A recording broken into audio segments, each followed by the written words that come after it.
بكم. نذهب الآن مباشرة. الرحمن الرحيم. مساء الخير وأهلا ومرحبا بكم. يشرفنا ونحن في بغداد أن نستقبل à recevoir excellent le ministre des Affaires étrangères de la République arabe d'Égypte, cher frère, mon collègue Sameh Choukri. Nous avons l'honneur de son visite avec le frère Ayman Safadi, le ministre des Affaires étrangères jordanien hachemite, et on a l'honneur de la visite des deux collègues à Bagdad. Cette visite est une visite parmi le contexte des visites qui se trouve dans le cadre trilatéral et dans le cadre tripartite à tenir des conférences poursuivies entre nous autour les questions qui concernent les trois pays et les questions concernant la région et le monde. La période actuelle, dans cette période actuelle et dans cette phase, on affronte tous des grands défis et de multiples défis. Et après le défi primordial et axial à affronter le coronavirus, on commence à affronter un défi qui n'est pas moins dangereux que l'épidémie du coronavirus, c'est les défis de la guerre. La guerre russe-ukrainienne, géographiquement, a une relation avec l'Europe, mais les dimensions de cette guerre s'influence et s'affecte sur plusieurs pays et un certain nombre de sociétés dont les sociétés et les pays dans cette région.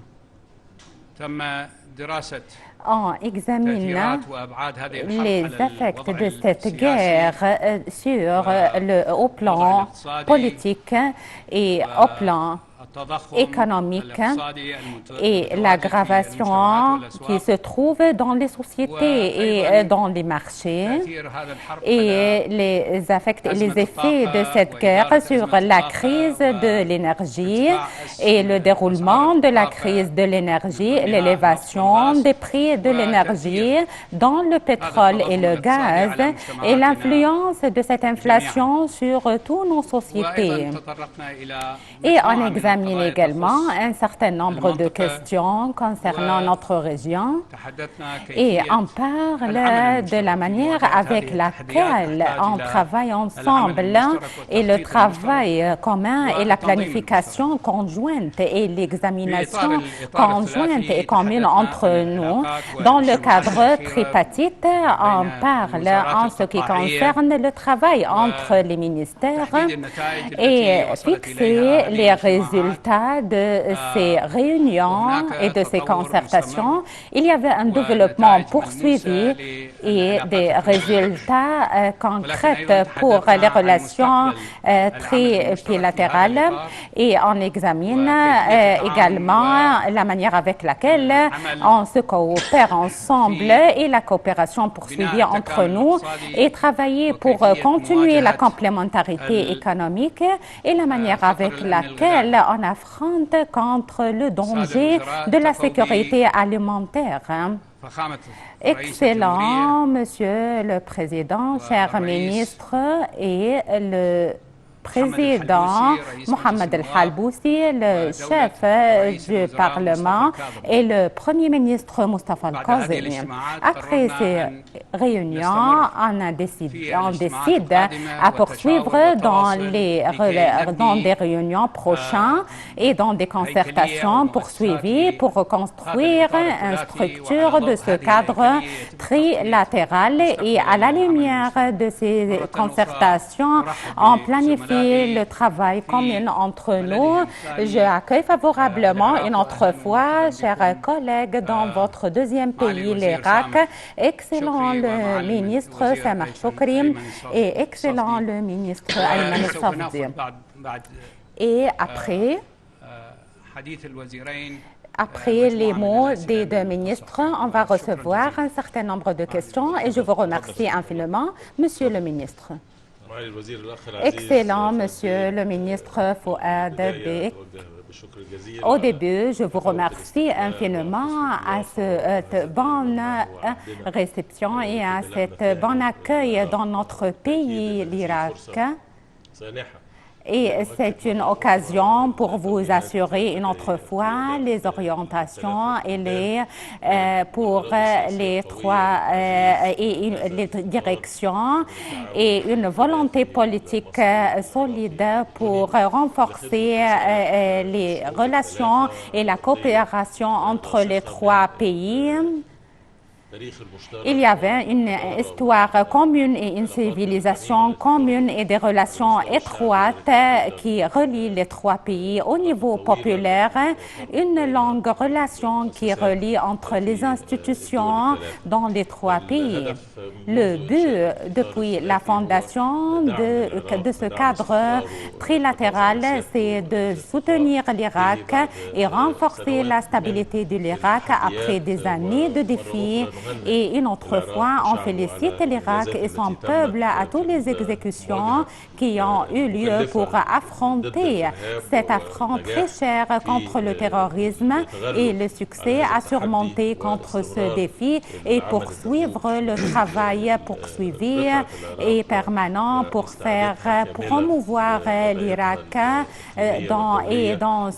dans son poste régional et international et on travaille ensemble pour renforcer le rôle de l'Irak pour toujours et on examine également avec Monsieur le ministre et on a l'honneur à écouter le mot du Premier ministre et les paroles du Monsieur le Président.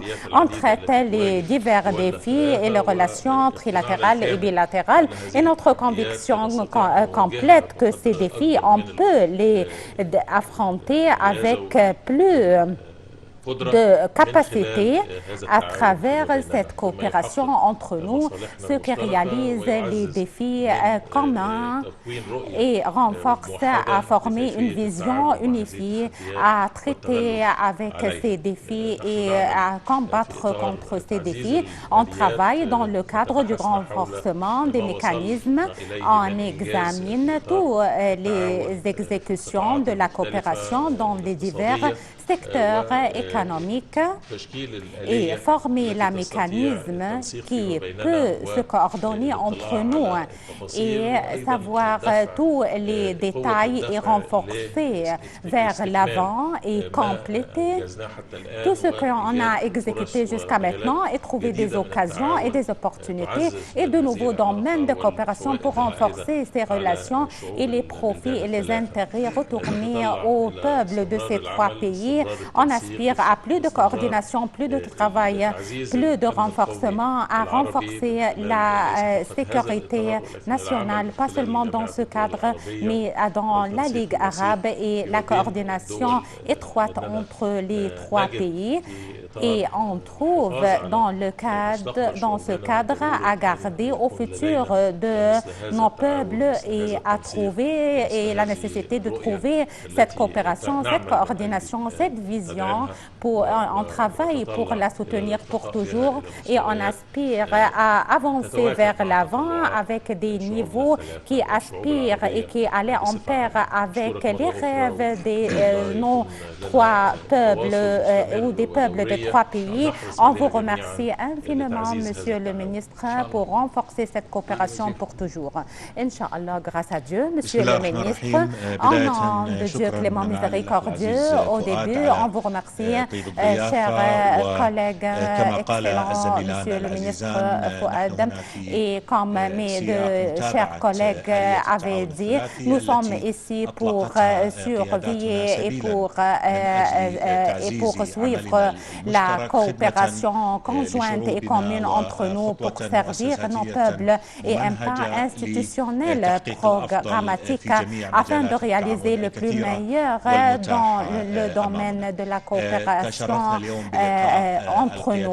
On a l'honneur aujourd'hui à accueillir et à se rencontrer avec Monsieur le Premier ministre et avec Monsieur le Président, et j'ai transmis les saluts du Monsieur le roi El-Hussein à vous, Monsieur le Président, et notre message aujourd'hui, c'est de savoir et de renforcer vers l'avant la coopération commune pour affronter les divers défis dans notre région, soit ce qui est relié avec la crise ukrainienne et ses répercussions sur la crise alimentaire et les prix et l'élévation des prix et les défis régionaux qu'on essaye à les affronter, à les combattre et à réaliser la paix et la stabilité et la sécurité dans la région.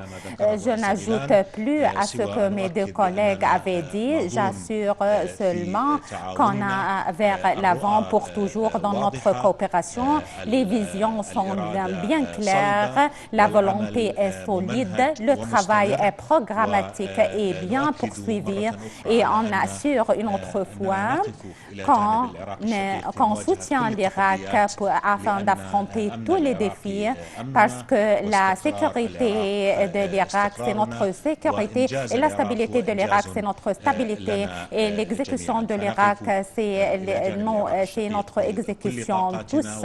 C'est pourquoi on soutient l'Irak avec toutes nos capacités, avec toutes nos possibilités, avec tous nos moyens, et le mécanisme et le dynamisme de la coopération trilatérale est un moyen pour réaliser le succès et la coopération, et pour aller vers l'avant. On avait prendre beaucoup de pas dans le domaine de la coopération, dans le domaine commercial, dans le domaine de l'énergie, dans le domaine du lien électrique. C'est un pas institutionnel plus profond pour faire construire un suivi de l'exécution qu'on l'avait effectuée. On examine également dans le cadre régional les efforts communs pour renforcer la paix et la stabilité et la sécurité, et dans la question palestinienne, et nos efforts poursuivis pour soutenir notre peuple et nos frères palestiniens afin d'obtenir leurs droits législatifs complets et leurs droits dans la liberté et dans un pays indépendant qui a une souveraineté sur les territoires nationaux ayant pour capitale le Jérusalem. Et on avait suivi beaucoup de tous nos efforts déployés dans les divers domaines, parce qu'à la lumière de défis, on doit déployer beaucoup d'efforts pour notre travail qui est bien clair devant tous, et à réaliser des pas pratiques pour exécuter plus de coopération. Une autre fois, on vous remercie, mon frère Fouad, à cette bonne hospitalité, et Monsieur Samar Choukri également à cette coopération conjointe pour réaliser les aspirations et les visions de notre direction, et pour notre travail bien fructueux, Inch'Allah, et pour contribuer à renforcer le travail arabe conjoint et commun, Inch'Allah. On vous remercie infiniment. Quelques questions. Ibrahim du Al Jazeera. Vous avez dit, vous avez parlé dans cette rencontre que la coopération qui a eu lieu entre les trois pays, vous avez parlé avec beaucoup de détails en ce qui concerne la situation économique, mais vous ne parlez pas en ce qui concerne les conditions politiques sous la lumière de cette guerre. Depuis des années, on écoute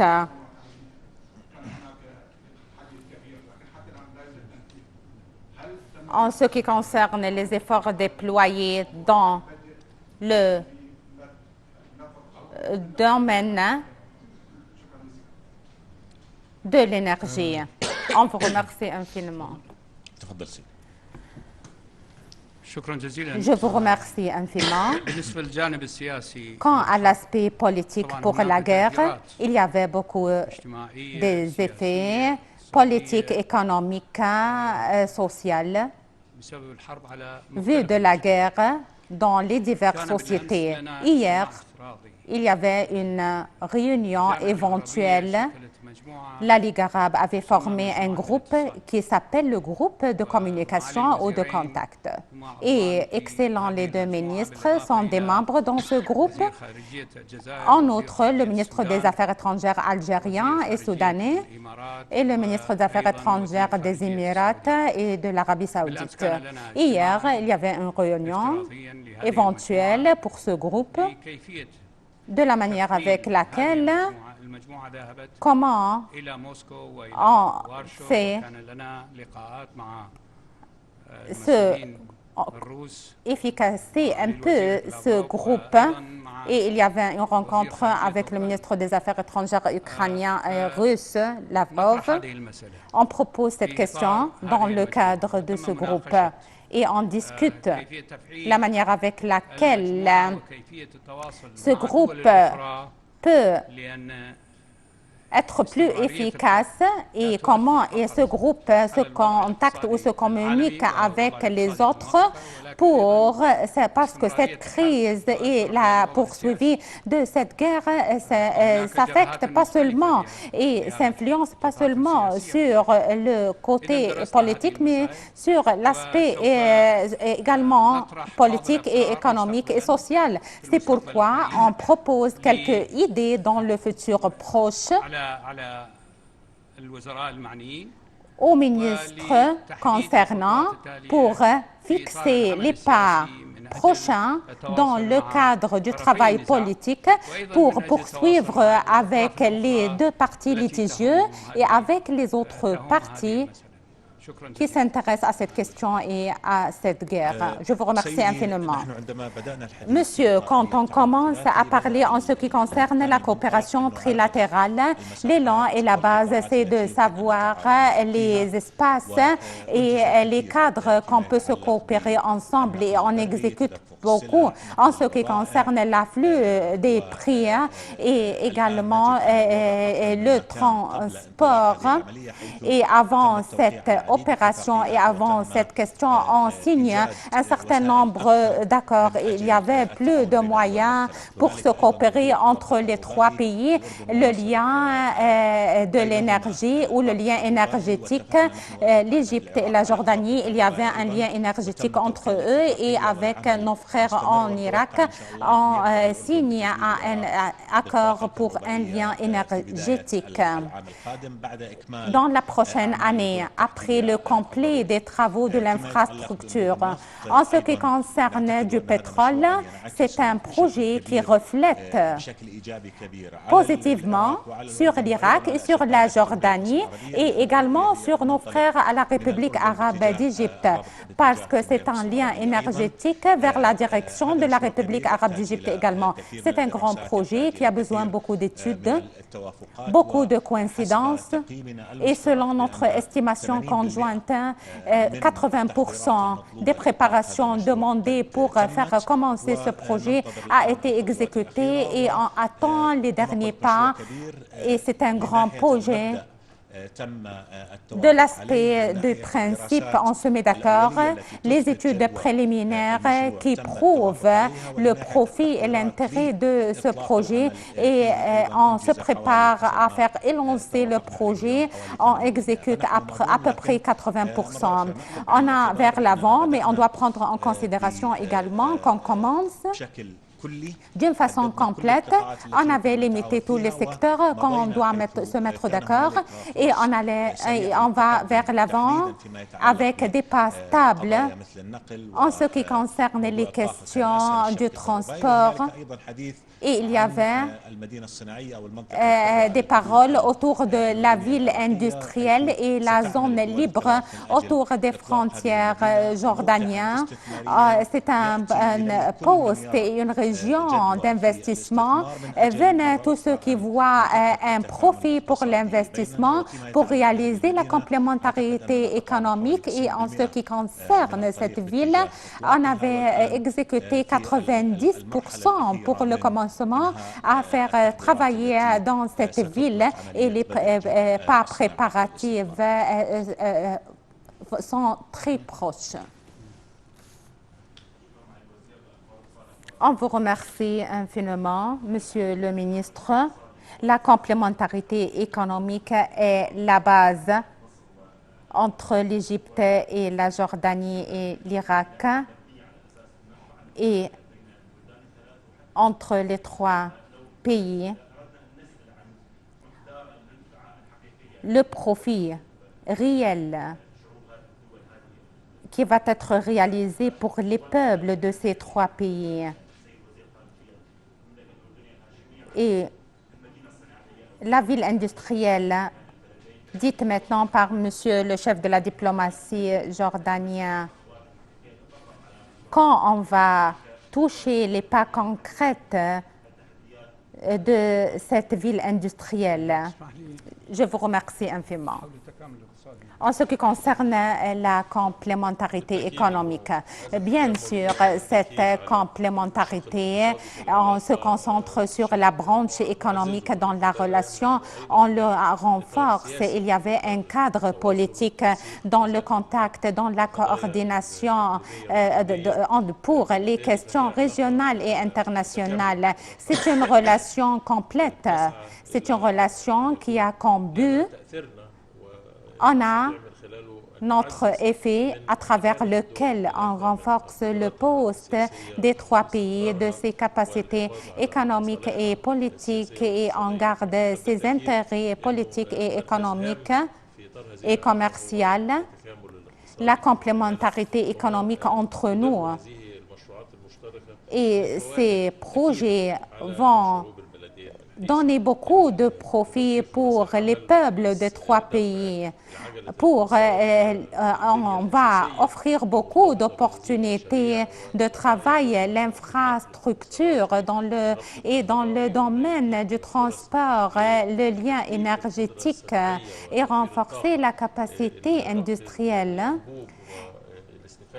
et se profiter de l'infrastructure des trois pays dans le cadre de l'importation et de l'exportation et faire multiplier les centres d'exportation du pétrole irakien, flexibilité économique suffisante pour renforcer du profit et de l'intérêt qui se relie avec la fortune irakienne. Comme Monsieur le ministre avait parlé, on se marche avec des pas stables et constants et on se met en conscience la nécessité d'accélérer de ces pas. Et j'imagine que la question du lien énergétique va être la plus proche, qui va se terminer la plus proche. Et ce qui a été exécuté entre l'Égypte et la Jordanie, qui a débuté depuis des années, il fournit pour la Jordanie l'énergie suffisante qu'il a besoin. Et l'énergie va arriver à l'Irak, de l'Égypte et de la Jordanie pour faire amplifier la base de l'activité industrielle et fournir ce besoin énergétique et l'influence et l'affect direct pour le citoyen au niveau quotidien. Les sujets industriels et les projets industriels et la main-d'œuvre et mouvement économique a un profit et un intérêt égal entre les trois pays. L'infrastructure et le cadre légal et le soutien gouvernemental, tout ça encourage les investisseurs en Égypte et en Jordanie et plus dans les autres pays arabes et dans les pays étrangers pour se profiter et pour répondre aux besoins de trois sociétés et pour avoir une capacité économique avec un grand profit. C'est un cadre promettant. On doit intensifier nos efforts et on doit également faire faciliter tous les impasses et toutes les difficultés et on doit avoir des exécutions. Il y avait quelques obstacles, bien sûr, parce que ces projets sont gigantesques et il y avait quelques aspects qu'on doit les compléter, soit mesures gouvernementales ou législatives, on doit les dépasser à travers la volonté politique, à travers la coïncidence et le suivi. Et parmi le but de cette visite, c'est de donner un push vers l'avant pour ces services, pour savoir surmonter tous les obstacles et pour que le RIM se lance vers l'avant de façon plus facile et plus flexible. L'intérêt commun, c'est la base devant laquelle on s'élance vers l'avant. Rien ne se réussit qu'avec un intérêt commun entre tous les partis. C'est pourquoi on construit sur la complémentarité complète et à réaliser l'intérêt complet entre les trois pays. L'Irak a besoin de l'énergie électrique. On a la capacité à présenter cette énergie électrique. Tout l'intérêt commun doit être réalisé entre les trois pays. Cette ville industrielle va être capable à répondre aux besoins des trois pays. Le secteur privé ne s'investit pas qu'avec un profit et un intérêt de ces projets. Donc, il y avait beaucoup de propositions qui vont être proposées au secteur privé pour attirer les investissements. On exécute 80% des pas préparatifs. On va commencer à les proposer. L'intérêt commun, c'est la base. On a beaucoup de confiance que le mécanisme trilatéral a un grand profit pour nos trois pays, pour nos trois peuples et est capable à présenter plus de coopération régionale qui prouve les derniers défis, notamment à la lumière de l'épidémie du coronavirus et les répercussions de la guerre russe-ukrainienne. Notre travail, notre complémentarité est un élément principal et primordial à affronter tous les défis, soit reliés avec la sécurité alimentaire ou autre. L'autre question, comme Monsieur Excellent le ministre Samir Choukri avait cité, la coopération est complète entre nous, coopération économique, politique et coopération à affronter contre tous les défis et coopération à affronter contre le terrorisme. Le terrorisme est danger à tous. On travaille lors des années, de longues années, à être un seul front, pour affronter tous les défis. C'est un cadre construit sur l'intérêt commun. C'est un cadre construit sur des efforts communs pour être un élan régional vers le Proche-Orient. La dernière question, que la paix soit sur vous. Vous parlez en ce qui concerne la coopération entre les divers domaines, la ville industrielle, la question des défis, la crise alimentaire